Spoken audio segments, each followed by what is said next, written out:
Welcome back, guys, to the Bear and Scully Show with me, Sean Scullion, aka Scully. Old Man, aka the Bear. We've got Aidan the Face for Radio behind the scenes, and today we are joined with Amanda St. John, singer and songwriter. Amanda, before we jump in and find out, I want to just take this wee moment and say, have you noticed something new, guys? We are now officially the Bear and Scully podcast. About time. I hope you all like the new thing. Make sure you're subscribing. It's the same old two mouse talking shite, but make sure you're subscribing to the show, following along, and less about us, more about you. Am I the first guest to experience the new branding? That's Yes, it. you are I indeed. feel very privileged. Yeah, and so you should be. It is fab now, I have to say. It's all looking very professional. Brilliant. It looks professional, but me and Sean are far from professional. Speak for yourself. Amanda, thank you very much for coming up today. Thanks for the invite. Where about? How, did you have far to come? I am from Glenariff on the north coast, so County Antrim girl, as you will hear with the culture accent. But yeah, I was born and reared there, travelled a lot, lived in different places, but I'm back there now as well. Glenarth, beautiful wee spot. My folks would have went up there to the forest when they used to have a tour, and they'd have headed up there to the waterfall. There's a waterfall up there. It is gorgeous. It's a lovely part of the world. And see, when I was younger, I couldn't wait to get away. Like, it's a one street village. Mm-hmm. And I was always singing, and it was always a wee bit different. I always felt different. And I could not wait to get away. And then it was like, I am out of here. Like, the world, like, I am bigger than this. And I can't believe now, as an adult, how happy and, like, I didn't ever expect to go home, you know. Yeah. I bloody love it. You just couldn't get me away from the beach now. Yeah. But that's the evolution, isn't it? Yeah. You know, you grow up, you want more, and then you can get all you want. You just want your home. Yeah, I know. And I always say this. I actually have a song about this called Running From Myself. And it's like I've travelled the world looking for something, but actually it's here. Like it's here as in me. And I'm very spiritual, you will realise that. But it's like, you think the world is out there, everything's outside of yourself, and then you think, God, actually, there's a lot good to home. Well, and it's, go ahead. sorry. No, because I have a bad habit of interrupting. No, you don't. No, you don't. No, so like as a child, you don't appreciate the beach and the mountains and the space and the community. You don't appreciate good neighbours and good people. And all you want is restaurants and bars and cinemas and concerts. And then all of a sudden you're like, actually, no, just want to be walking the beach. The grass is not always greener. And free babysitting as well. When you have children, the lure of free babysitting is too much. I can't even agree with that enough. So tell me then, you grew up in Glenarth and you had the rambling itch. I did. Granny always joked, and this might not be a very PC statement anymore. Don't know what's the right thing to say. Don't worry about that. But Granny always said that there was a bit of gypsy blood in us. It's like Mommy, Granny, me, just travel. And I suppose all of my brothers too. And I think in our village, a lot of people went to either Saudi or they went to Australia, or they, like a lot of tradesmen, you know, in the 80s, 90s. The Saudi or the Far East, there was a lot of people who went away to work because there was a lot of trades. And I suppose the 80s, there was the first big recession and a lot of people left to get work. And my brothers all had went to Australia. I had an uncle in Australia. My brothers all went to Australia for work and stuff. And then I just was dying to get travelling and experiencing the world. And I loved history and studying ancient history and history at A level. And I just loved Europe and I loved culture and different foods. And I suppose I went to Belfast when I was 18, and then I ended up in Dublin for about 5 years. So it was 8 years in Belfast, 5 years in Dublin.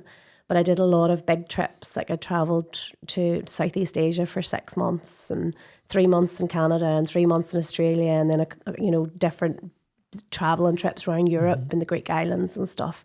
So I always had that. And were you singing then? Were you singing when you were young? I was singing when I was young. I was a singer who wanted to sing. I was really, really going for it as a teenager. So if somebody had asked me what I wanted to be when I was younger, I always wanted to be a singer. And then I went to Belfast when I was 18 and went to music college and was like absolutely going for it. But I had way low self-esteem. And I wasn't strong enough. I was very green. I was green as well. And you know, when you are from the country and there was no phones, there was no internet or anything back then. There was no, we were so sheltered from the world. Couldn't be home, like. Aye, yeah, but even like I try to explain this. I have a teenage daughter, and I try to explain to her like Belfast was like a big deal. It was only 50 miles away, but you only went once a year, once every 2 or 3 years for a big trip. And if I wanted to learn a song, I had to buy an album. Do you know? So there was I was very green. So I went to music college. I was going to make a go of it, and I just wasn't strong enough. I just didn't have the confidence. I couldn't deal with constructive criticism. I hated the negativity in the industry, hated the bitching, hated people promising you the world and nothing coming of it. And there's a lot of gobshites in the entertainment industry. And it was very much like that? Yeah. Oh, totally. There's a lot of very good people too, but I just wasn't strong enough to follow it through. So I did a lot of cover gigs, but I wanted to be singing my own songs, and I'd been writing didn't know it was writing, but I was making up wee tunes and walking the beach to get space to sing and stuff, because, you know, when you're in a country family, it's always a busy house.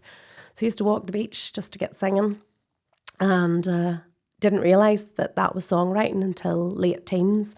Was always writing my own stuff, but just didn't have the confidence. So I turned my back on it. So I did, and I just was doing it on this cover, like the odd wee pub gig. And then part of me always had that country upbringing where I wanted a family. And then I was like, how do you have a family and be out nights and travelling? And anybody from Ireland that's very, very successful has had to tour, has had to leave Ireland and has had to tour and travel. And part of me didn't want that. And then part of me, the biggest part of me, just didn't think it was good enough. So I just turned my back on it and chose a normal life. And what about family and all? Was any of your family until singing or music or anything like that? No, it's actually really strange. My great-great-grandmother was really talented. She was a singer and she played fiddle, and she was very famous in the local area. But there was nobody then since my great-grandmother. And now there's lots of my cousins that can hold a tune, but we never grew up with music. So I kind of come out of nowhere, and everybody always used to say, oh, you're just like your great-granny. But I was always, started playing piano, and then I started guitar, and I was just singing for as long as I can remember. But a child doesn't know that they're good until somebody tells them. So I just thought, you know, the way children are so egocentric, it was like, I just thought everybody just did that. And it wasn't until maybe it was about 7 or 8 that people started to go, well, actually, she's very good. Where mine was the opposite. All my aunties and uncles all played guitar, piano, the whole lot. And none of the siblings, no music at all. None Nothing. of yours? It was never passed on. It was none of us picked up an instrument and started playing guitar or anything else. It was strange. I always love, or nearly envy a wee bit, those families that have that growing up, that there's always a session in the house or parties. I love that. I think it's very Irish, and I love that culture. I am actually the opposite. I have all the confidence in the world, but I can't sing. That's the people who I fucking make it, up though. onto the stage by and I'm belting on. Well, to be fair, a couple of weeks ago, he was busting out dance moves. Sean, you know I own the that confidence was there. and that was backed up because I'm a phenomenal dancer. Yeah. I love that. I love the confidence. But this is the thing, and like I've always had mindset on music, as which we'll probably get to that as well. But it doesn't matter how talented you are at anything. It's the willingness to be visible. It's the balls gets you further. The mindset gets you further than skill ever will. Because you have to be willing to risk, and I just wasn't strong enough to risk being judged. So when was that turning point that you said, that's me, music's not for me anymore? I think it was like early 20s, and then I just was like, I kind of just skulked away from it, just went into normal jobs. I always had it on the back burner, and part of me was kept doing the cover gigs, but I was always working. I worked in things like call centres and stuff that I didn't really have to commit to, because part of me wanted the music to be a success, but really I wasn't doing anything to make it a success. It was almost like I wanted some miracle, somebody just to find me. And I travelled a lot then in my early 20s. It was literally, I never took a permanent job. It was always like, I'll temp to get money for my next big trip. And I just love travelling so much. And then I suppose I just put everything on the back burner. I ended up settling, met my ex-husband, moved to Dublin, ended up like married, had my daughter, and I just thought, no, I'll just turn my back on that now. So, well, it's family time now. That was it for a while. That was it for a while, yeah. And then you obviously turned that right round again and got into music. I So how did that happen? Well, then? this is where the drama comes in. Yeah. There's always drama. Not in this show, there's never drama. I've seen the bloody Instagram page. So, I turned my back on what I would say my purpose was. And life just wasn't working. I was always really good at whatever I put my mind to. I'm a very determined person. I've got a lot of integrity. I have a good work ethic. So no matter what job I was doing, I always did it really well. But I just wasn't happy. Do you ever just get that feeling like, fuck, there has to be more? Mm-hmm. And I remember I couldn't always joke about people saying this. I couldn't wait to be an adult. And then I remember sitting at 26 going, fuck, is this it? Like, is this what I was waiting for? Do you know? And I know people listening will relate to that, because I think we all get to a certain stage of our life and we have this vision, and then we're like, I suppose I always thought I was a bit of a seeker. I always wanted depth and connection, and I just was like, is this it? So then I started looking down the mindset route, like personal development, personal awareness, and trying to get to know myself a wee bit better to see if I could find that kind of fulfillment, I suppose, and connection that I was looking for. So we started going down that route. And I was always then, right, I need to get back to my music. I need to get back to my music. So I was using the mindset work to try and build my confidence so that I could get back.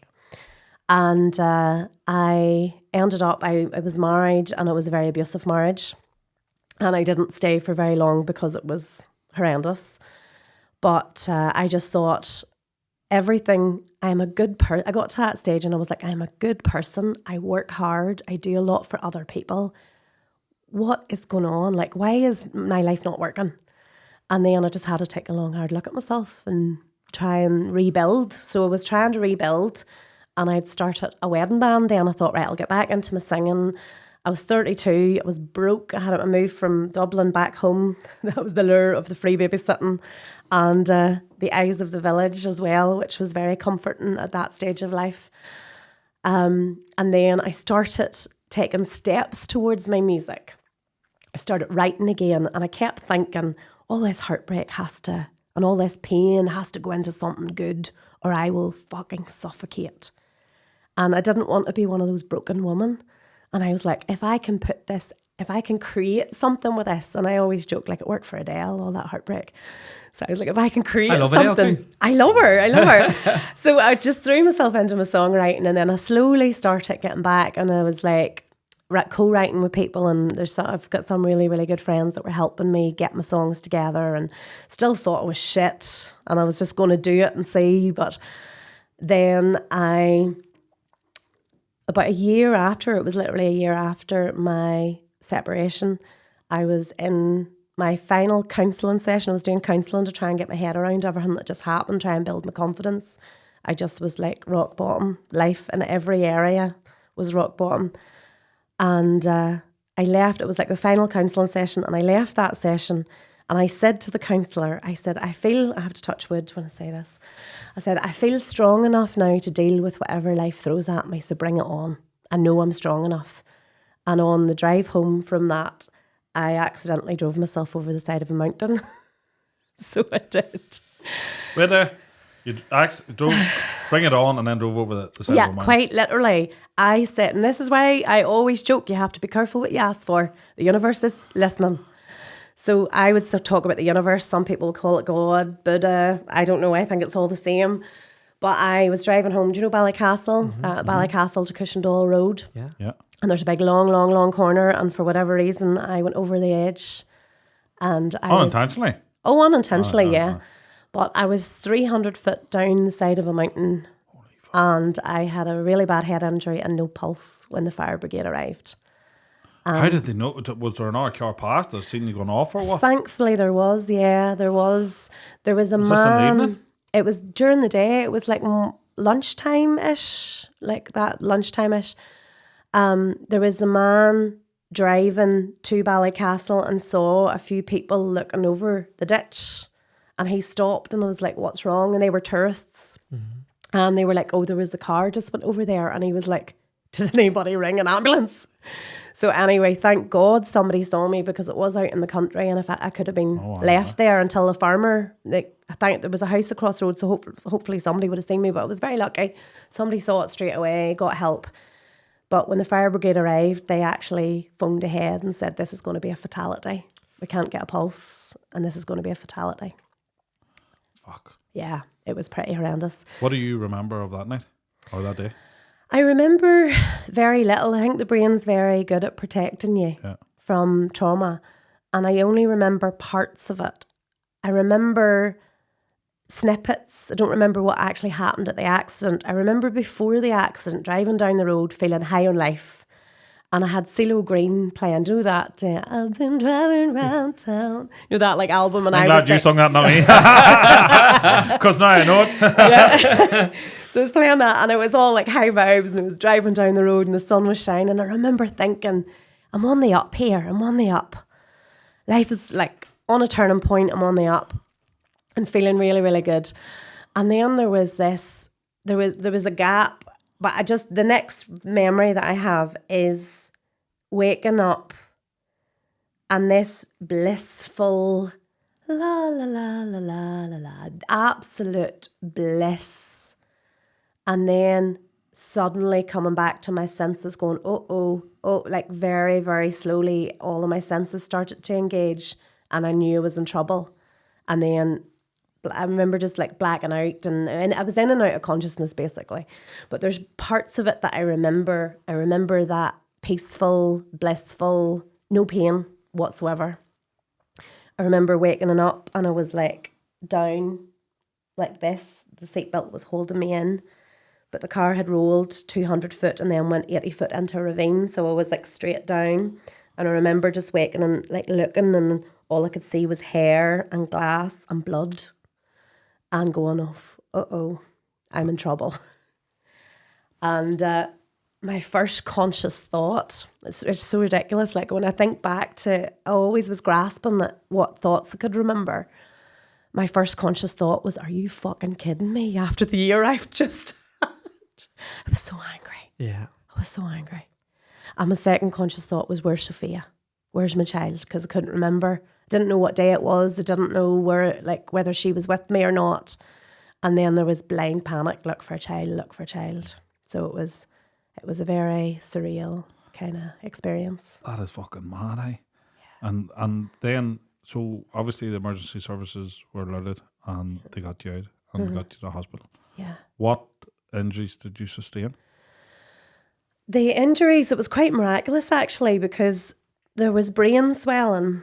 And I was in hospital for about a week, and the first couple of days, my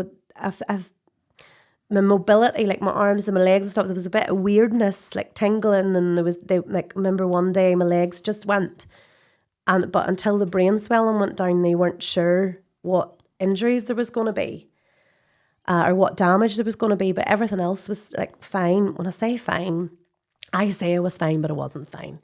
I had a broken cheekbone. This arm was like mush. It didn't break, but it was like the whole arm was just, it took the whole brunt. I was like Quasimodo, like my whole face was swollen, and there was cuts all over this side of my face especially, and it was all swollen and bruised. My pelvis was 2 inches out of its socket, so all the muscles and everything were ripped, but there was no internal damage, there was no organ damage, there was no breakages other than the cheek. And Jesus, cuts, and then when the brain swelling went down, there was nothing wrong. They actually scanned me again to make sure, because they couldn't believe that there was nothing wrong. It was an absolute miracle. But see, things like that, like I'm in the fire service, so I've been to a load of RTCs, car crashes, and it baffles me so much, that life, it's just either you're living or you're dying, and that's it. Like you went 300 foot down a cliff, and you're sitting across the table from me. I've been to accidents where you cannot tell the front of the car from the back of the car. Yeah. And the people have come out of it. Yeah. And we've also been to accidents that literally just slight impact in the front, and it's a fatality. Yeah, there was the brain injury team were telling me that they just couldn't get over. They actually took a really close eye on me for about 6 months afterwards. they were saying they were dealing with a woman at the time that fell in her garden and hit her head, and she was brain damaged. So just from standing up and hitting her head. And they were like, you hit your head multiple times, going, with the whatever. But to be honest, it is a very dramatic experience, but it woke me up. It really woke me up because I remember fighting to live. Well, first of all, my daughter was only 3, and there was so much abuse and there was so much badness there with the other side that I was like, what will happen to me if I die? What's going to happen to her? And I think every parent will know the fear of that. Like, nobody wants to leave their child, especially under those circumstances. And I had been fighting for my life for that whole year, watching her back. It was horrendous. We sort of went really past that. Let's just slide on past. Okay, maybe I missed the brief. Maybe you didn't know the Burr and Scully show on how we go. We don't like to leave too many stones unturned. Look, listen, I respect that, and it is your daughter, and sometimes disclosing things is fine. Yeah, but you're disclosing something close that you're protecting people from. So I get that. Well, no, it's something that I've only started talking out about that recently. I have spoken in the past saying that there was abuse there, but I am very protective of her, as I say. And then also it's just part of me wants to share so that people know that you can recover from that you don't have to stay, that you don't have to be dictated and controlled. But what I will say was one of the hardest parts of that accident was that he threatened to put us over the ditch. He actually sped up the car one time and was like, I'm going to do it because I'm fed up with the arguing. And the child was in the back of the car and I never get into a car with him again. And he literally sped up. And then I remember crying. And my poor father, when I think of my dad, I remember crying as they lifted me up on the stretcher, saying, I did it to myself. I can't believe I did it to myself. And my poor father thought I had done it on purpose because I had been struggling so much. See, that's what I was trying to. I wanted to ask you at the start. It wasn't an attempt at suicide. Oh, no, it wasn't. Absolutely not. It was an accident. But then I had said that, and then but they didn't understand the context of it. So my poor father was like, oh my God, did she do that on purpose? Which is actually heartbreaking to think of him standing there thinking that. So I, in my mind, was so angry going, I did the one thing to myself that I was trying to protect myself from. Yeah. And then I was so angry with the universe, I was angry with myself. And then here I am, like starting again. But what I will say about the accident was that I had a moment of absolute clarity where I was like, what do I need to do to get out of this? I knew I could have died if I wanted to. I know I had the experience that I could just drift on to that lovely peaceful place if I wanted. And it's hard to explain any reasoning or any logic behind that other than a deep knowing. But I know I could have died if I wanted to. And I fought and I asked the big man or the universe, whatever you want, what do I need to do to get out of this? I will do anything to get out of this. And in the mayhem of getting cut out of a car, this voice as clear as day was like, sing. So I vowed if I get out of that alive, I would start to sing. And it liberated me. As much as it's a very dramatic story, it liberated me from all of the fears and the limitations that I put on myself. I'm not good enough. What if people don't like it? All of a sudden, it's like, I've just faced death. Who cares if nobody likes it? I have to fucking do this. Yeah. So as much as it was dramatic, it was the best thing that has ever happened in my life. But you're not the first to say liberation comes from near death. Yeah. That people never felt more free when they've recovered from that. Yeah. For life, to me, is perspective sometimes. What you think is massively important, something happens and it gives you a clear perspective on what really is important. Yeah. And like when you've been through that and you've went through all that and you're in your conscience and you're feeling good, and then you're back at that and your dad thinks that you've tried, which is, as you say, like for a parent to think, that their child was trying to do that. It must have been heartbreaking. When that all happened afterwards, the recovery, miraculous. Hey, you wouldn't like if you put 100 cars down that distance, there ain't many coming back. I know. So then you get this, fuck it. It has to be a fuck it, Yeah. like, doesn't it? It has to be like, and I'm trying to reduce my cursing in these, but it's one of those moments where it's going to be, and what is the worst can happen? Yeah. I've went this far, and the amount of people we spoke to, and I don't want to say, so sometimes we talk victim or survivors, and it's a labeling process because people are in different things. But a lot of people we spoke to, and it seems to be, which is weird. Me and Sean thought we were going to be on a comedy podcast, but we seem to be crying more often. And I actually said to him earlier, I goes, "We need to stop crying, man. Jesus Christ!" But it actually seems to be the more people we spoke to recently that there comes that moment, the bottom out, the line, and then everything becomes really, really clear when you're at the absolute rock, because it's then now, right, I've been here, I'm going to go on. So then obviously you had time in hospital, and then you were the practicalities sometimes that come by an accident. That's what I wanted to talk about. And we had Denise on, and it's actually been released this week, and it's very traumatic. But some things we maybe didn't cover was the practicalities of when things happen. You're off work, you have a child, thankfully your parents are there. You know, the practicalities around that, then, you know, you have to start back work. Were you working at this time or? Yeah, that's a really good point, actually, because people don't, when you're self-employed especially, I'm self-employed. So I was rebuilding from scratch. I was broke financially. I had a business in Dublin with my ex. I wasn't allowed access to that money for a while. I came back with nothing, had no job. I was relocating, rebuilding, starting from scratch. And then I was off work for the next couple of months. And as a single parent, now I'm lucky that I had my parents to fall back on. But you don't want, as an adult with your own child, you don't want to have to rely on your parents. So there was a lot of shame. Like, I was so embarrassed of my situation. And I felt like I felt such a failure that I didn't even have a pot put by because I was rebuilding so much. So thankfully, Mommy was able to help.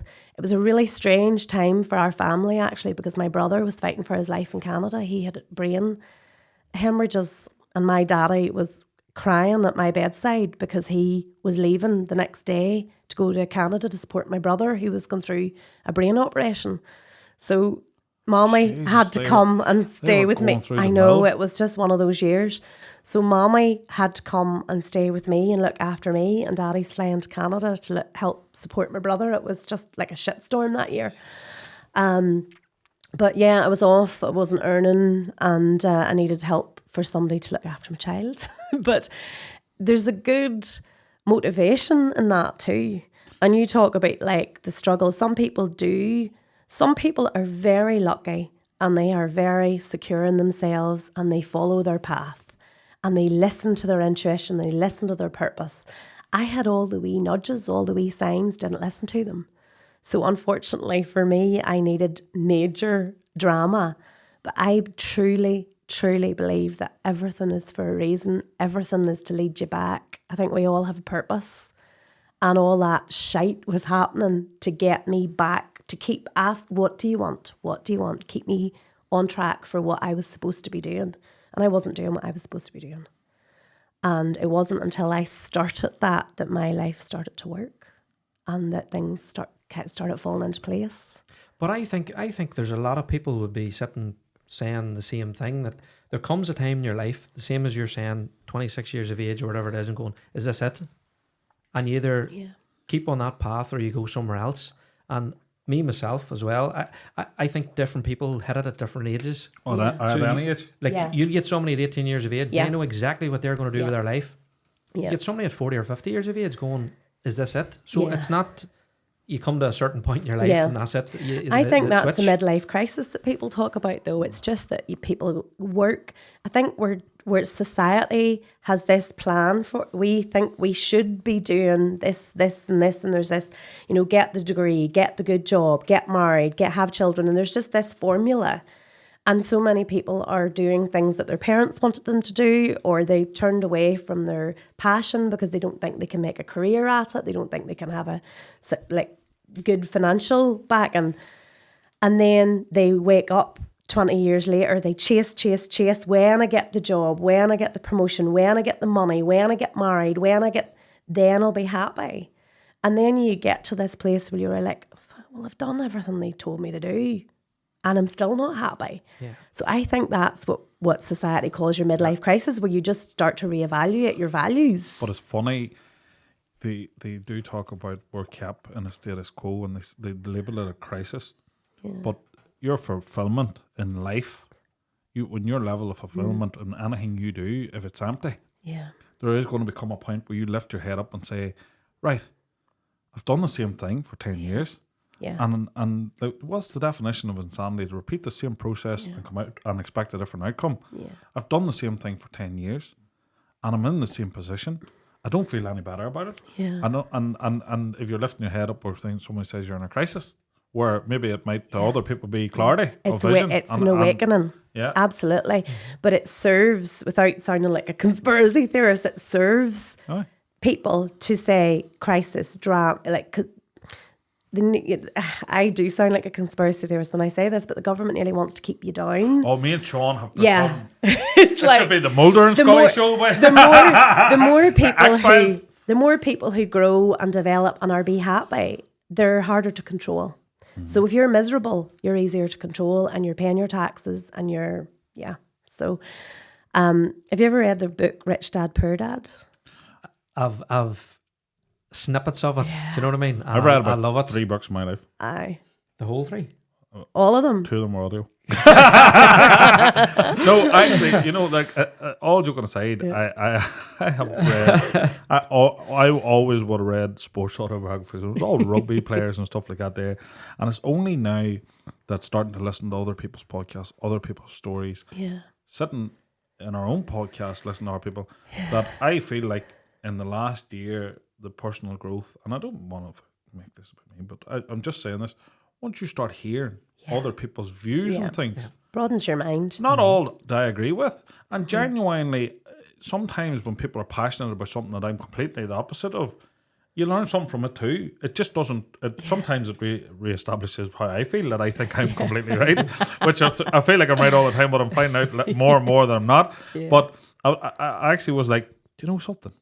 I have read about 3 books in my life, and that's not broadening any horizon, and the rest of, but this stems from a chip on the shoulder I had with school, and I actually thought about this one time. I was watching these people read for pleasure, but it was never pleasure at school. It was forced upon me, and I was thinking back to when I was really young.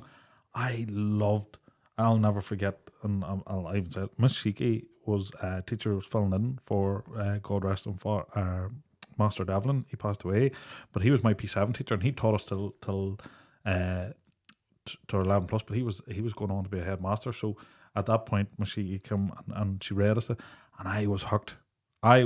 Listening to Charlie and the Chocolate Factory and The Big Friendly Giant. It all rolled down, and my mind was going, and I was like, why did I never read? I was thinking about, why did I never read? And I seen the ones on holiday reading, and I was like, they're doing that for pleasure, like. That's it's just torture. About getting something that interests you, though. And you could just be resisting. Your ego probably has this story attached to what reading is, and it's just about addressing that and going, actually, if I just read something that I enjoy. He doesn't have an ego. Really? You're right, Sean. Thank you very much. Sorry to tell you this, but we all do. What Sean's trying to say is it's too big to bring in this room. No, look, listen, I reckon podcast is my new books, so I'm on the right path. But anyway. Well, podcast is. It's a form of education and entertainment. It almost feels like therapy with us here at the moment. But then, so you went back, we've made this about us, but so sorry about that. That's quite all right. Sure, podcast. You're on your recovery. But there is one thing I want to say on a very, very serious note. You described a situation which affects so many people. It's the financial prison that they become in an abusive relationship, where they're controlled, where they have to go and restart. And sometimes that is the hook that keeps people in the status quo, because the fear of having to restart. The amount of people that have had to seek help, and having even, they talk about having even a blanket, a pillow, you know, the fear of having to restart. And there'll be so many listening to this and they'll be in the position where they will have been like, I need to leave, but I can't leave. I've literally become a prisoner to financial situation where there is obviously places that help and shelters and homes and women's aid, and we've talked about, but you're back and you're restarting, and you said it, there is a lot of pride that needs swallowed when you return home, when you return and you're like, that didn't work, and people see it as failure, where it should be, well, this is the first step of the progression, as in you're back now, you're building.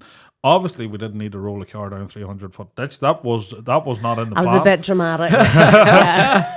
But then I don't do things by halves. and then did you just go, right, fuck it, I'm straight back into singing and going full tilt now? I did, because I was nearly scared not to. I was like, I told the big man I would. Yeah. And then I was like, fuck, if I don't do, sorry, you're trying not to curse and I'm cursing fly. No, don't worry about that. I was like, I was nearly scared not to then, because I had made this commitment. If I get out of this, I will sing. And I just knew it was a clear message. Like, this was like, and it just, as I say, it just kicked all the fears to the curb. Like, what's the worst that can happen? No, boo-hoo, somebody doesn't like it. And I had to just get my own ego in check. Like, it doesn't matter if people don't like it. I need to do this for me. I am suffocating. I am not happy. I am not fulfilled. And nothing that I have done to avoid the pain of that has worked. So it's time to just start doing what you want to fucking do. Yeah. So I just threw myself into it, threw myself into my writing, threw myself into the studio. Within about a year then, I think, I had my first EP, got my first radio play, and then I just ran with it. And I got really good response. And thankfully, I truly believe when you start to commit to something that is your soul's purpose, that everything just conspires to help you. People, as soon as I commit it, other people start to, you have to invest in yourself before anybody else will invest in you. So when I started putting myself out there, and then all of a sudden it was like, oh, I know somebody and I know this person, and everything just fell into place. You know, musicians, studios, writing opportunities, like foreign trips, everything, it just all fell into place. So I suppose, like, within a couple of years, I've 2 albums now anyway, just fast forward through the whole process. I've 1 EP and 2 albums. I've done a good load of trips to Nashville writing. I've written, performed with Grammy winners. I recorded my last album in America in the same studio as Aretha Franklin. And it was like the same musicians. Like, one of the bass players was like working with Sheryl Crow the week before my album. And then you're like, holy shit, you know? So I just got all these incredible opportunities, you know, really good live radio slots in London and all through Ireland, and American tours and UK. Very small scale now, may I add. It was very small scale. But I was starting mid-30s thinking, let's just see what's possible. I'm never going to be a pop star. I'm too old to be a pop star. I'm not even a pop singer. So let's just see what's possible. And I think there's beautiful, like, hope in that. Like, people stay in jobs, in situations, in circumstances that make them miserable because they're scared of the consequences. But I always say to people, it's like, but think of what's possible. Right now, there's no change. As you were saying, the definition of insanity is doing the same thing over and over and expecting change. But like, it's having the courage to want more. And I just was like, I want more for myself. I want more for my daughter. And fuck me, it feels good when you start to see the results and you start to see the growth, and it's like, okay, this was worth it. And it is absolutely miraculous how quickly things fall into place. And I see it all the time with myself. I have a coaching business and all. I coach people around this because I am so passionate now about, like, what if tomorrow was your last day? And I always challenge people with this now, going, I thought I had time. I'll do my music when I'm confident enough, when I have the money, because it's a fucking fortune to produce music, when I'm, you know, when you're always pushing it forward, pushing the boat. And I was guilty of those excuses my whole life. And then it was like, I'm so like challenging to people now going, what if tomorrow was your last day? Would you be happy with what you've left behind? Because when I was 300 foot down that mountain, all I could think of was I have wasted my life. I was disgusted. Sound like a song. I was disgusted at myself. I was disgusted. Like, if I die now, I have not done what I was meant to do. I have wasted my life. I am a failure. And I did write a song about it. I wrote a song called Grow. It's country? I'm taking it your music genre, or is it like? No, not country. What? You just assume because I'm from the country, I sing country music. I assumed, like, I know a lot of rock stars were from Nashville. A lot of the soul was Nashville, from Nashville. yeah. So I was just soul. Yeah, it is soul. No, it is. It's a good. A lot of people think that. And then because I'm from the Glens of Antrim, I was reared in folk music. So I remember there was a DJ somewhere, and they were like, they got this press release from County Antrim and, you know, the Nashville connections and all. And then they played my music and they was like, holy God. It's like Aretha, you know, it's very soulful, bluesy. Yeah. Well, that makes more sense, because then and around that comes. But then you're saying you have a coaching business now. It's TEDx, isn't it? Or that style. Well, I've done a TEDx talk, so I do a lot of like motivational speaking and coaching and stuff. But I have a coaching business called A Created Life, because it's like I truly believe that we create our lives. We are the creator, and I am so passionate about people not being a victim of their circumstances, not being held back by their past, not being held back by their fears, their insecurities. And it's like, you can do and be anything you want to be. And I know that sounds like such a cliche, but I am living proof. And I have come through so much. Like I didn't even mention like my teenage years where I was riddled with depression, anxiety. There was a lot of childhood trauma there. There was, you know... Do you know the Burns Scholar Show? Do you know we don't really skip over subjects? We like to tie them all up. Straight in there. But we'll switch back around. Right. Well, skip back around. We'll look, there's obviously, you know, and we're respectful of that. And there's some parts that sometimes people don't feel comfortable sharing. But tell me this here. How did you come then into the motivational side?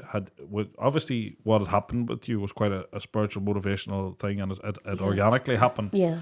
Did you start seeing somebody talking about it and say, you know what, that actually is me, or did you start reading more into it, or how did that all come about? Well, I started before the accident, you see, so I think I'm really grateful. I did a course when I was 26, and it was like a light bulb. Like literally, I knew I was a good person, and I'd always been doing loads of charity work and loads of volunteering, and you know, I know of a good heart, and I know I'm a good person, but I just didn't feel like people were really getting me. Like I didn't really have close friendships, and I just felt like just so unhappy and so disconnected from people in the world. And I always grew up thinking I was so different. And then, as I say, I was like, couldn't wait to be an adult, because I thought when you're an adult, it'll all fall into place. And then it wasn't really falling into place. And then I was like, right, well, I have to look at this. I'm the common denominator here. And I just knew that seeker, that curious part of me knew there was more to life. So I did a course when I was about 26, like a 3-day intense personal development self-awareness course. And it was like somebody just shining a light bulb on all of those wee character traits about myself that I didn't like. And it was like, I knew I was a good person, but I'm really stubborn sometimes, or I'm really proud. So I just started like working on me, going, I can't change my circumstances, but I can change, as you said earlier, my perspective on it. And then, thank God, I immersed, it was like the Matrix or something, where you take the other pill and then your mind is blown open, and then you're like, holy God, life is so much different than I thought. And it's like somebody you have this filter. And I started to learn about personal awareness, personal development. I started to learn about trauma. I started to learn about neuroscience of trauma, and realising that I had literally been spending my life looking through a filter of my own fears and insecurities, and it didn't have to be like that. And once you learn that, like, it blew my mind when I realised that your whole identity was formed by the time you're 7. So by the time you are 7 years of age, you have decided who you are, what you're good at, what you're not good at. And I was like, I don't want a toddler running my life. Like, I've made this decision at 3 years of age that is defining who I am showing up as an adult. And we all know people like that are walking around acting like toddlers. And I still have moments where I like throw my toys out of the pram. Like, do you know what I mean? So it's like when you're activated. So when I started learning about trauma, the neuroscience of the brain, it blew my mind. I've always been really curious about psychology and people and how they act. And I just thought, you know something, I'm the common denominator here. So I just threw myself into that. So if it hadn't have been for me doing that before my experience with my marriage and before the accident, I probably would be a broken woman. But I had the vision of perspective of personal responsibility. I think so few people actually take personal responsibility for their lives. And yes, bad things can happen, but you are responsible for your healing. You are responsible for moving forward. And people don't realise how much power they have. That you can heal, that you can create. And I know it sounds like some sort of I get sticker, it. but you can't create anything. But even as you're talking there, it's always you're shining the light on. I'm in this bad job because of this circumstance. Yeah. Not getting away with family and friends because of these circumstances, and you never shine the light back on yourself and saying, "It's me. It's actually me. It's I'm in the job because I've chose to be in that situation. Yeah. I've chose to be in that job and stay in that job. Yeah. Go and get another job. Go somewhere else. Do something else. Yeah. Family and friends, right? Lift up the phone. They're going away for the weekend. They're going. Hey, do you fancy going for a walk? Whatever them situations. But it's. I think it's hard for us all to shine the light back on ourselves because then we have to hold up then. Yeah, you have to accept the responsibility. Yeah. But when you're pointing your finger at somebody else, there's like three pointing back. Mm-hmm. So whenever I learned that, I was like, oh my God, yeah. Every single person is a mirror. So if for example, I say that person's not respecting me, that person's not, it's like that person is holding a mirror up to you and going, okay, right, well, where am I not respecting myself? Where am I not? And if I swear to God, I truly believe if every single person in the world did that deep inner work to know themselves and like themselves, they'd stop projecting their pain. They'd stop, like people just project, so I'm feeling shit, so I'm going to make you feel like shit just to make me feel better. If everybody took that personal responsibility and came back to that place of kindness. And I always say, I know I sound like such a hippie and that's okay because I am, but I always say to people, think of the energy of a baby. You look at a newborn baby and that baby is pure love, pure possibility, pure hope, pure, like the essence of purity itself. And then think about the things that you tell to yourself. Like, we all have these deep, dark fears. I'm not good enough. I'm useless. I'm worthless. I don't deserve that. I get treated badly. Must not be worth something. But when you think about that wee baby, that is you. You came into the world like that. You were full of hope. You were full of love. You were full of possibility. It's just that something happened. Somebody told you weren't good enough. Or you had some level of trauma. And I thought trauma was abuse, neglect, alcohol, massive things. I thought a trauma was somebody in the war. But trauma to a 3-year-old is something that scares them, or a time that they didn't feel safe. And it can be something so trivial as to an adult, but to that child it was everything. And they didn't feel heard, they didn't feel safe. So when we start to take ownership of all of those wee things, and then we realise, actually, I've made up all these stories about myself that are absolute bullshit. Like, your logical brain doesn't form to your 18. It doesn't fully form your prefrontal cortex. It doesn't fully form to your 28. But yet I have made these decisions at 1, 2, 3, 4, 5, 6 that are literally determining my life. But this is becoming the big talking point at the minute, that introducing ideas to children in schools and in general, when they are not of the age to make them rational choices, and parents are making choices for them. But, it's funny when you touched on personal traits, and we all have these ideas that when you identify certain parts of yourself, like if you're stubborn, I believe the thickest as they come. And there used to be a time where I was like, well, that's a bad thing. But to be successful at something, you have to be stubborn. Yeah. Because if you're not stubborn and dig down and say, no, I'm right, it's something where you see it can be right. Yeah. And others can't see the potential at that point. Yeah. You must be stubborn and thick to protect it, to grow it, to be. Absolutely. But once you see certain parts of your trait and you look at it as a tool, more as not as a burden, it does change. And everything is perspective, as you said. And me and Sean have spoke to quite a couple of people that are motivational and touched on.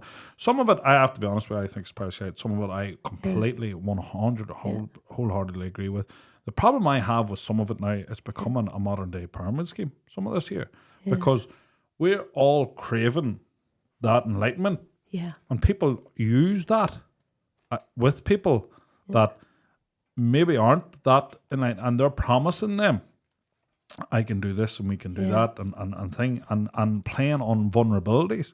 So that's why I always be very wary when we're talking about that, because I 100% believe in when you're saying you're starting to attract things. I think we do attract things. I think once you start being outward, putting yourself out there, being people want to either get with you, or the people that aren't are going to pull away, and that's fine too. And I've said this to my wife, to her, sometimes it's okay to cut certain people out. It might sound horrible, but if they're just if the energy's not right, if they're toxic, absolutely. But there was another thing. I know it's like a cliche thing, but it was like you need to know your boundaries, because takers don't. If you're a giver, you need to set boundaries, because takers will never have any, and they will just take and take from you. So I do. I genuinely 100%. I 100. A lot of that I would 100% go with. Yeah. But if you were saying to people there now, and where you were. And you've the 3 days. What would your encouragement? What would your to them till if they wanted to start? And I don't want to say enlightenment, but if they want to start becoming more personally aware of themselves and take that step or listen to one of your talks, what way would they go about that? I think everybody has different ways of going about it. Some people. I think everybody should have therapy. I think everybody on the planet has stuff that they have not processed. And the problem is that if you haven't processed that, you're making it mean. So I'll give you a really clear example. Whenever I was the first day of primary school, I had a really hard experience with a bully teacher, a really difficult experience. That wee girl could not wait to get to school, could not wait to start, could not wait to meet new friends. And yet I had a really traumatic experience where the teacher screamed at me, terrified me, embarrassed me in front of another class, had everybody laughing at me. And then that wee girl didn't have the logical brain to understand that that man was being a bully and that he shouldn't have been talking to a wee girl on her first day of P1 like that. So that wee girl didn't have that awareness. So that wee girl was like, I must be. So children are so egocentric. It's me. You know what I mean? So that wee girl made that mean, I'm not good enough. I must be stupid to not know the rules. I must be worthless for somebody to speak to me like that. And then I went into my own wee classroom, and there was a wee girl across the chair, was swinging her legs, and she kept kicking me. But in my mind, it was like, oh my God, does nobody like me? I hate school. I'm not safe here. So then I got bullied my whole way through primary school. I got bullied in secondary school because on my first day of primary school, an identity was formed that I am not good enough, that I am not likable, that I am not worthy. So if you are wanting your life to come back to that freedom of a child, like a toddler that's like, I exist, I'm taking up space, I like a toddler just bloody loves themselves. And nobody's looking at them going, oh, look at them, they love themselves. They're just so happy and free and fully self-expressed. And I believe that that's what we all are at our core. It's just that we forgot because we made these wee decisions as we went. So if you are not happy, if you're not fully happy, fully free, fully self-expressed, And there's wee parts of your character that you're not proud to own. And I totally get what you're saying, as in stubbornness has pros and cons. And stubbornness helped me survive more things than enough. But it's to recognise when that stubbornness is stopping connection, when that stubbornness is being sabotaging you. And it's the awareness to be able to take a step back and go, right, is this sabotaging me? Is this blocking my connections? Is this blocking my future? And being brave enough to go, I need to look at this. So I think everybody on the planet should be in therapy. I think everybody on the planet should be reading books, listening to podcasts, on YouTube, anything that can give them freedom. Everybody thought like that the same. Yeah. And everyone was fully aware. What? I don't know. I'm gonna throw this to you. If everyone was throw anything, I'm well fit for it. No, what I'm gonna say is there's still bad people in the world that will take advantage of people. I'm with you to a certain degree, I think at some point, but there's a point of me think sometimes that. But if those bad people did the work too, those people are not born bad.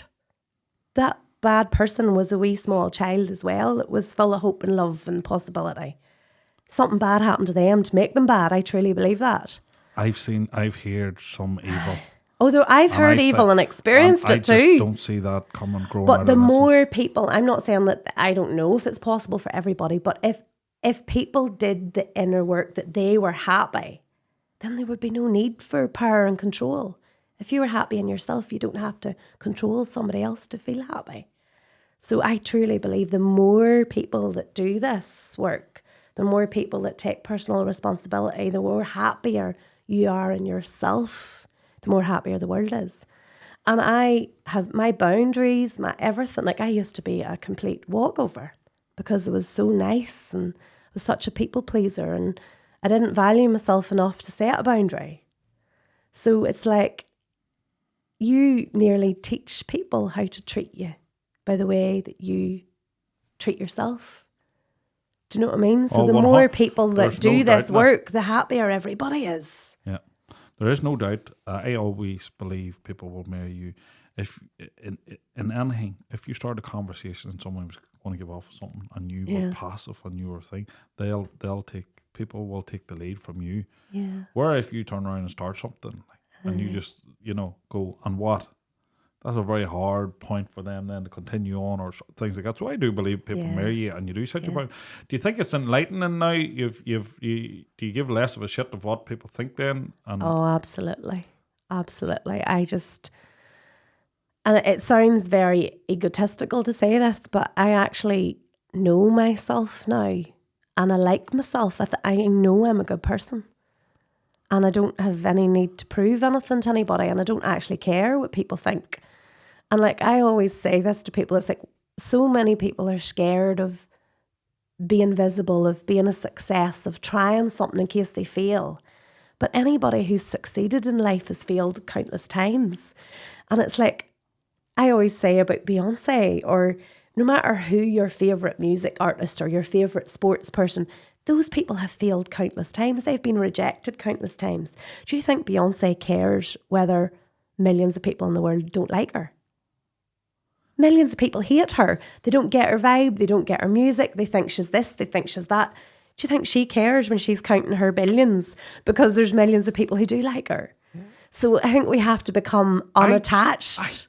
Right. I'm going to ask you this because I like where you're at with this because I genuinely think this, right?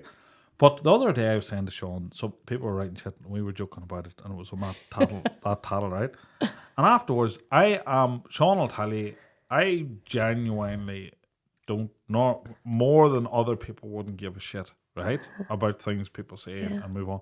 But then I thought about it afterwards and I was like, well, I'm nestled away. And I was like, we have an innate nature of we do want to please people. Yeah. That's fundamental in humans where we want people to accept and like us. We don't, to say we don't want that 100%, I think is a lie.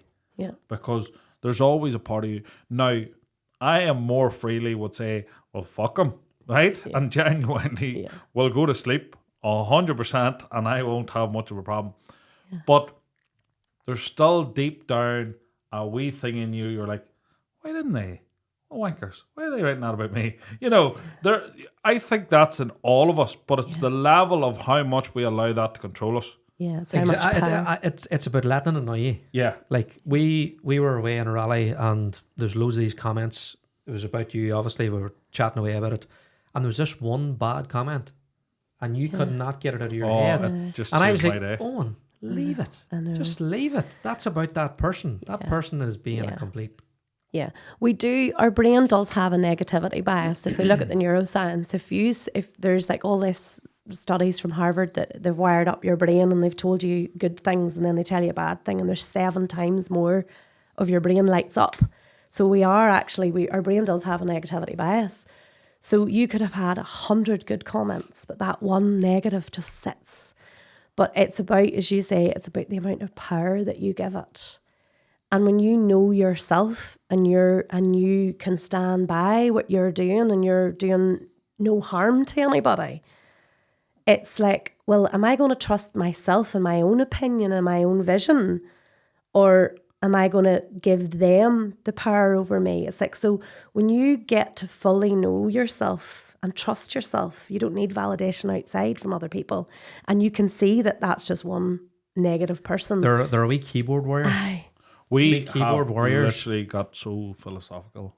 Is that right? Huh? Aye, we do. It's like a coaching session. We have like we're in the universe here now. We're like, this is quite different territory for me and Sean. I'm going to be honest. Is it? I wasn't expecting it to go down this way. But you know, it is, and it's something more and more. And I think now you'll see that more and more people are out there and they're talking, and people become more aware. Do you have workshops of your own? I do. I teach. I do one-on-one coaching. I do like group workshops. I do like weekend retreats. I have an empowerment, like a women's empowerment day coming up and stuff. So always women's. Always women's. Well, what about I'm going to start empowering the men. Well, you empower away.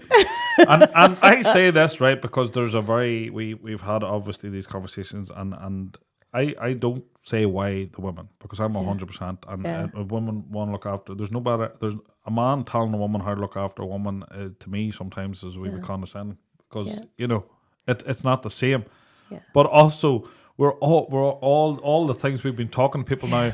It's all the women's this and that. And me and Sean got digged out. We did this here, and this actually sort of annoyed me a wee bit because I have been surrounded by powerful women all my life. My mum, my wife, you know, my sisters, and Sean's wife. Like we've been surrounded by power. So it's not something like, you know, we come from backgrounds like that. So the heads of our family, the thing. So like when we went to set this up, oh my God, this annoyed me. But we went till. Remember, we were up at that meeting in Derry, and they that's right. And this woman coming over, and this, I'm going to tell you this here. I think this is the problem sometimes too. I genuinely think some of these women don't like men, or have issues with a certain perspective of men, and that shapes their whole opinion of men. Yeah. And she come over and she was like, "And is there any women in this? Isn't that?" No. So she was asking, "What do you do?" I was like, "Podcast." She was like, "Who do you have on?" And I named 2 men. Just first 2 that come to my head. It was Seamus Waits, fantastic story, and whoever else. And straight away she's like, "No women on your show." And turned away. Like, yeah. But this is the point I was coming back to earlier. That woman has obviously had a negative experience, and if she looked at that and reframed that, she wouldn't be as angry. Well. So I turned around Thank you and for I was like, one person has hurt her and now she has this story. And that's just a presumption too, but she has a story that men are. No, but she went later on to tell us that she had a female empowerment thing or something like that. And I goes, so when she says, "Where's the women?" Then the first response I goes, "So where's the men?" Yeah, that's a good point. And I could see in her face, and do you remember she just turned her and walked away from me? And I was thinking, right, this is fair enough. What's good for the geese is good for the gander. And if we're fit to talk about it, I'm having this as an open conversation, not a thing. Yeah. I'll never forget, before the podcast was anything, I sort of had this idea, and I went, Matt, a woman, I'm not going to name her, she's a well-known figure. And she had a podcast, or she has a podcast. And I remember going and meeting her, and I was fucking fuming when I left it. But remember I says to you, Yeah. I was like, went met, and she was like, how would you ever talk to a woman? Literally like this here. And I was like, and then she turned around and she must have in her mind thought the worst case scenario she could throw me. She goes, you have a woman in front of you that has breast cancer and has breast augmentation. How are you going to talk to her? And I goes, I may ask things like a stupid man I am that the rest of men may want to know so they can handle that situation if that was in their life. But it was so, and as we've progressed and come on and we've had some powerful women on, and I was like, fuck you, you old bitch. But I think we're getting so much now where so many things is going on, and there's so many there's so many grenades you're not willing to step on now that you're afraid you're going to offend somebody. And like, if I say something like this, sometimes I come across and the first thing they're going to jump on saying he's misogynistic, and I'm like, I'm old school. Right, I've been brought up old school. You respect women. You never put. I think them values still apply massively, but it's almost like you're afraid to say something. Like, I'm afraid to have that conversation with you now because whatever way the light will be showing me. But I'm like, why should we be afraid to ask things if we're not? If you know, I may be ignorant on some things, but I'm not bad. I don't think like that's what I'm saying to you. They're powerful women in my life, and that's obviously a married one, so it's something that attracted me. And I was like, now you're afraid to say something. You're afraid to have the conversation. I think you should always say what you want as long as you check in with where you're coming from, what your intention is. If you're a good person, you can be ignorant. Yeah, but good. If you're coming from a curiosity, if you're coming from kindness, I think you can say anything.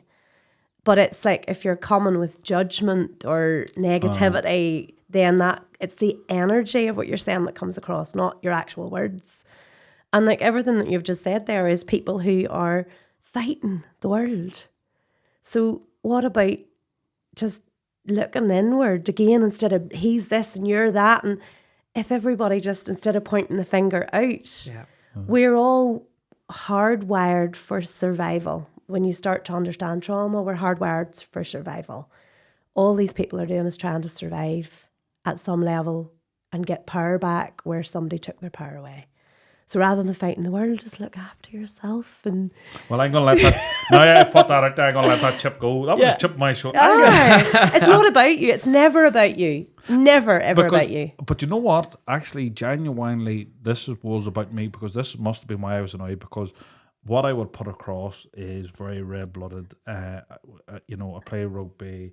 I'm very manly man. And when I say I'm a manly man, I don't even know what that means anymore. But, I'd be a very red-blooded, old school, we're rallying or high octane. And I was like, I know the persona that they had picked up on. But they didn't know me. And they're triggered by you. They're triggered by you, so it's never about you. It's you remind them of something or somebody. And once we can get that, like if somebody that I don't know is offended by me, it's like, you don't even know me, so it's not about me. So again, it's the awareness of that you can just let it go and not carry it with you. Because then you're carrying their negativity. And I'm setting her down. I ain't got no time for that. I'm setting that down right now. Set it down. Thank you very much for this Sort session. it. I feel but a better person. Also the women's empowerment thing, just to very quickly, I don't think men, especially in Ireland, will ever understand the need for that. Because I don't know if you've seen that wee clip that's doing the rounds in Irish Daily at the minute about, it was only like the 1990s that women in Ireland were actually allowed to work or... and it's like we grew up with that generation. I'm 44, so it's like that generation where the men went out to work and we've had to fight for the right to work and to have support and help and to earn our own money and be seen as equals. But this is what I want to say to you. And it's not like it was hundreds of years ago, but there's always been an element of that. And I think it's like, it's just... All women want is to feel valued and important and heard. They want to feel heard. Well, I'm going to say to you, sometimes to the degree, because you talk about people that they want empowerment and they want things. And I do. Look, listen, this is what I was saying to you. I'm not saying this to you in an ignorant way, but the most powerful position in our country is held by a woman. Yeah. and was. Yeah. So like times have changed. Sometimes it's so aggressive, that campaign, we want equal and we want equal, that it becomes pro-bias, that it becomes, and men are now getting more annoyed, intimidated with it, because it, like that encounter I had was so pro-bias. I was like, you're so pro-feminist, you're doing feminism harm. You aren't. It's not meant But to in be. some jobs, look, in some jobs it's still happening. Oh, it's very much because still. 100%. you like I'll not say what job it is, but like my wife, her taking off to have kids, like she's give up her body to have a gorgeous wee child, and a lot of other women have done the exact same thing, and they've missed out because they've been off to look after a kid, and they've missed out on career opportunities. Yeah. And it happens. And the men that are doing that role have rocketed on up the ladder. Yeah. So it's still happening. It does. And it still will. And it's a cyclical thing as well. It takes years and years and years for that mentality of women shouldn't be working, they should be at home and all. It takes years for that to kind of filter through.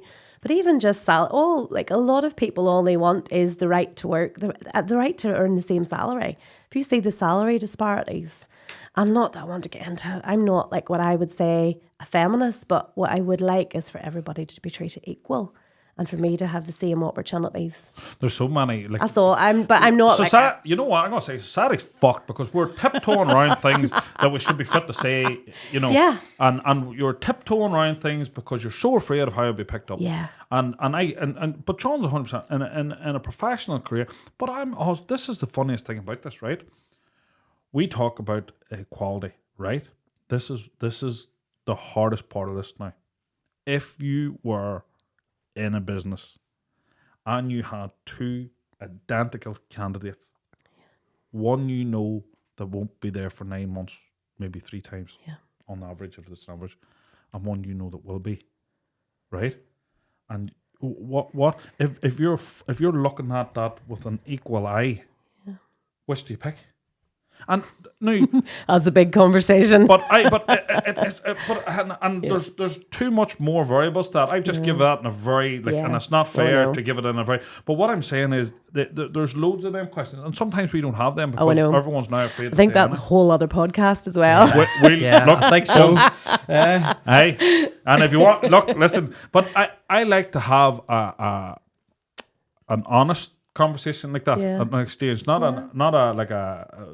was an exchange that was with me, and it became a very agitated because the views were very different, and then you very quickly realise that you can't have the conversation because you're going the wrong road. But I think you should be able to have those conversations as long as you're both feeling heard. Well, I'm going to have an empowerment men camp. And I'm gonna. Listen. If you want me to make you a manly man, you see. Look, I'll probably get pulled apart about that. You're going to get a touch for that, too. Wow. A manly man. Oh, that's what. As a woman, we love manly men, but we also love a man to have softness and kindness and respect. And a lot of women don't feel that. They don't feel respected. They don't feel seen and heard. And that's all they're asking for. Can you please listen to my opinion? Give the women what they want. It's not about what they want. It's just that I matter too. Yes. I matter too. So there has been one thing we haven't discussed. You sang in front of none other than Donald Trump. Yes. Don't hold it against me now. Don't hold it against me. That was a mad one. The year that I went to Alabama to record my album, I got funding from the Arts Council, so I thought I'll just tie in. No point in going to America and not doing a few wee gigs. So I reached out to some arts organisations in like some of the major cities. So Washington, Philadelphia, New York. I was doing some gigs. Did a gig in Washington, went down an absolute storm. And then they asked me to come back the following year at St. Patrick's Week and be like an arts representative and sing at all these big events. So it felt like it was the year of my 40th birthday. And I had just had 2 years in particular, of horrendous shit. And then I was like, this is a nice wee gift that I'm on the right track. Keep singing, people are recognising you're on the right track. So I was doing all these like big, it was like that St. Patrick's Week in America. It's like introducing businesses, arts, culture to the big American businesses that have Irish ties or that want to tie. So it was all like congressmen, businesses, big deals in the business and political world. So I was doing all these just guest slots at all these events, but one of the events was at Capitol Hill, and it was Nancy Pelosi's gig. So there was about 100 people in the room, all the top politicians and businessmen, congressmen, senators, and Donald Trump, the Taoiseach of Ireland. But was he the sitting president at the time? He was, yeah. So I was really challenged by that because I have a lot of integrity and I didn't really like him as a person. And I was like really challenged. But then I was like, I'm from One Street Village in Ireland and I'm getting asked to sing for the president. Just fucking do it. There has to be a point where you're like, look, listen, sing for the president, the most powerful political position in the world. Sing for them or take my stand, and you're like, fuck it, I'm singing. Well, it wasn't about even taking a stand. It was like I was there to represent Northern Ireland as an ambassador. And they were they were literally like, your character, your talent, your everything that's good, which was a really lovely compliment. You're everything that's good about culture in Northern Ireland and you're a good representative. So I was like, right, let's represent my country. So when I was asked to do that gig, it was Nancy's gig. It was Nancy Pelosi's gig. I wasn't employed by him. He just happened to be in the audience. But I wasn't. She was vice president, wasn't she? She's Speaker of the House, which is third in command. Yeah. So there's the president, vice president, and her. But like, I didn't know what to expect. But I was literally sitting. Were you aware that he'd be there? Oh, I knew he was going to be there, and it was high security. We were like locked in a room. At the back, and it was insane because you're like sitting in this boardroom going, I wonder who's been here and what policies were decided in this, what history's in this room. It was amazing. It's a great experience, but I wasn't sure how it was going to go, but I was literally singing about 6 foot away from him. Whenever I came on stage, he got up off his seat, he came over, he shook my hand. There was photos with him afterwards. Wasn't expecting that. I thought I'd just be on a few songs and off again. So I actually got to speak to him a couple of times. And what was he saying? No, that's what I'm going to say. No. This is what I'm saying because, right, a lot of people do not share Donald Trump's political view. He is one of the most polarizing figures in our history, right? But also, a lot of people say he's such a personable person. When you're with him, you may not have shared his political views. Yeah. You may not like what he's representing, but he also is representing. He was voted president, so he is representing a very polarized country, which is USA. So like, it is one of those situations. You love him or hate him, and I'm not advocating or also going again, because there's sometimes I actually I love, and I'm going to say this because we're talking about things. I love the personality of the type of person he has, but I don't agree with some of his politics. Yeah. So I like the out and out brashness of owning who you are. You know, and that's absolutely what he done. He played very, very cleverly to what is small thing, which I didn't really. But like a lot of people say he's very personable when he's saying, no, did you not find that? He really is. He's very personable. He's very present. He was very welcoming and kind. I would also say that a lot of narcissists are very charismatic and personable. Not that I don't know him well enough to give him that label, but what I will say is politics is. He is only a figurehead. He is a puppet. Yeah. He played the role well, as in he played the entertainment side of it to become president. I think he's a genius at business and he's a genius. But what I would say is that he's very well liked in Washington at a lot of levels. And the Northern Ireland political representatives in Washington, they were saying the guy that I was dealing with was 12 years in that position.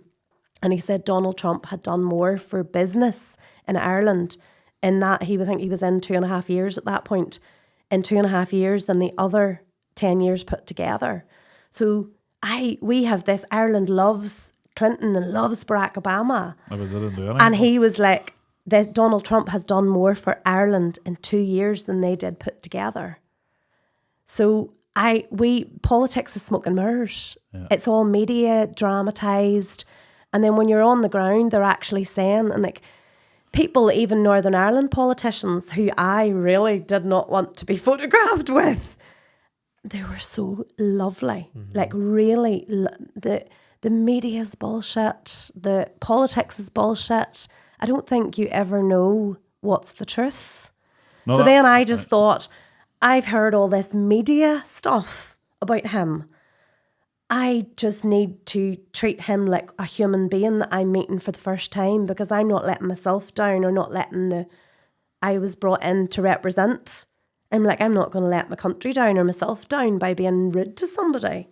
So I just had to take him for face value. And I'm hearing all this contradictory stuff. And you know something, he was actually really lovely. He was lovely. But I am a woman. And I was all dollied up, so that might have something to do with it. You need to watch that man in the locker room, Andrew, you know.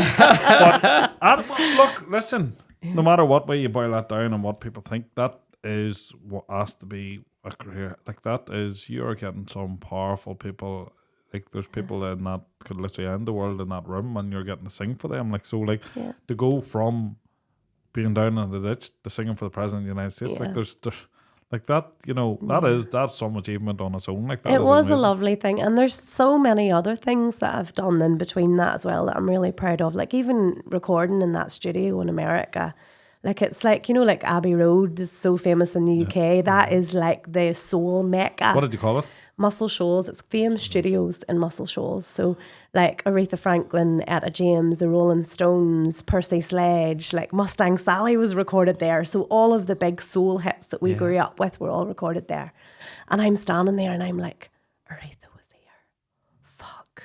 Do you know? And it's like her microphones, and because it's all retro gear, her Wurlitzer piano was all over my album, and do you know? And then even like radio stuff and press and getting like 2-page spreads in the Sunday Times, and you're like, you know, how'd that happen? Or like, I was invited over to Bob Harris, you know, Bob Harris from Radio 2, who was like in his kitchen doing a performance, and it was like, there's all this amazing stuff has happened because I took a risk and I backed myself and I just went all in. And it's beautiful to go from 32, where is my life? I am so unhappy. I am broken. To, that was worth the risk. And it's like none of the stuff that I achieved, or like writing in Nashville with Grammy winning producers and stuff, there was all these incredible experiences. And it was like, I'm a wee girl from one street village in Ireland, and it's really lovely to be asked to do this. We'll not sugarcoat it too, because there's been some hits with the likes of COVID and you've taken knocks on that. But with that new found awareness and with what you're doing with your coaching, does that make it easier to take that and be like, right, and be excited to keep moving on, to keep going and keep at it, and there's more opportunities? Oh yeah, there's always opportunities. I do think COVID has changed the game a lot for smaller artists. So like music has changed so much in itself as how to make money. Because as I was saying earlier, whenever I was a teenager, you liked a song, you bought an album. Whereas now everybody wants it for free. They get it for free, but yet it still costs that. Like my last album cost me about 20 grand to produce, but everybody wants it for free. Mm-hmm. So unless you're a big artist that's touring and charging £100 a ticket, it's very, very hard to recoup as a business. And then everybody from Northern Ireland who is successful has had to leave Northern Ireland. Yeah. So I'm a single parent. I was nursing my daddy. My daddy had cancer, and I was nursing my daddy for 3.5 years. He was terminal all through this. I was fighting a court battle to try and keep me and my daughter safe. I was like a single parent. I was working 3 jobs. I feel like there's so much in this podcast we didn't. Oh, come here, we could be here a while. But like what people don't get is that there was a while investment, time, money, energy, and it's very, very hard to return that at a financial level. And part of me is like, I'm 44 now, do I really want the pressure? So when I'm moving forward, I don't see myself running it as this business that I want to be a successful artist. I think I'll do it more for myself, and I'll keep releasing, but I'll not be putting the pressure to tour or to. And then part of me is actually really excited by that because there's no pressure. So therefore you don't, enjoy it. Again, it's like I get to enjoy it. I get to come at this from a different energy. And I probably was coming from a very proven energy before, where I had to prove myself, and it was proving myself to me, never mind the world. Yeah. Whereas I'm actually really excited to see what I can achieve now from a place of, let's just see how it goes. Brilliant. So there's lovely freedom there. Brilliant. I think we'll have your details below, and people will want to reach out and maybe they're not maybe as dramatic bar rolling down something, but they're bottoming out somewhere too. So we'll put them details in, and we look forward to hearing the new album. But thank you very much for coming on. Thank you very much for having me. Thank you very much. Thank you. That's right.